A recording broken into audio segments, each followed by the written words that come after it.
Panorama group, जो सोचता है वो करता है। आपके अपने सपनों का आशियाना। नमस्कार, मैं आरती, आप देख रहे हैं सिटी पोस्ट लाइव।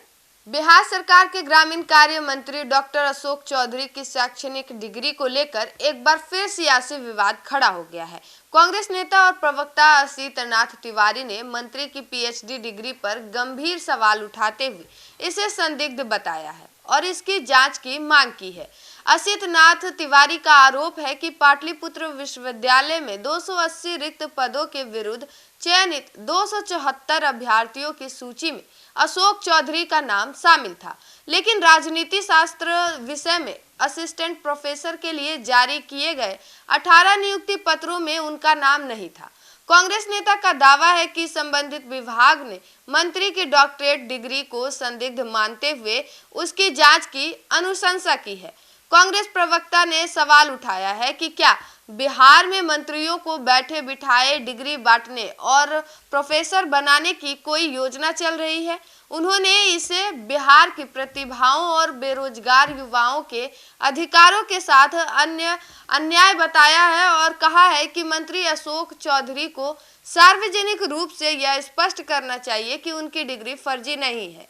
इस पूरे मामले को लेकर असीतनाथ तिवारी ने एक वीडियो जारी कर बिहार सरकार और स्वयं मंत्री से जवाब मांगा है।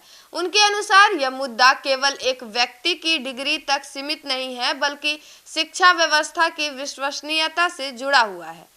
गौरतलब है कि नवंबर माह में बोधगया स्थित मगध विश्वविद्यालय के 22वें दीक्षांत समारोह में अशोक कुमार चौधरी को डीलिट यानी कि डॉक्टरेट ऑफ लिटरेचर की उपाधि प्रदान की गई थी। यह उपाधि राज्यपाल और सह कुलपति आरिफ मोहम्मद खान द्वारा दी गई थी।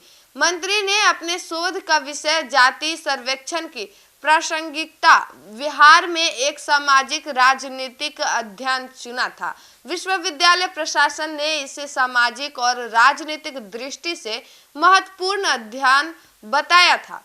फिलहाल नीतीश कुमार मंत्रिमंडल में 2 ऐसे मंत्री हैं जिनके पास डीलिट की डिग्री है। इनमें उप मुख्यमंत्री सम्राट चौधरी भी शामिल है, जिनकी मानद डीलिट डिग्री को लेकर पहले से विवाद चल रहा है। ऐसे में सवाल उठ रहा है कि किसी की डिग्री वैध है और किसकी नहीं है। कांग्रेस के ताजा आरोप के बाद सियासी गलियारों में यह चर्चा तेज हो गई है।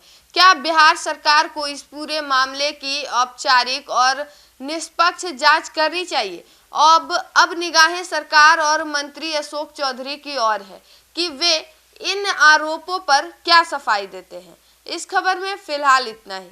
धन्यवाद।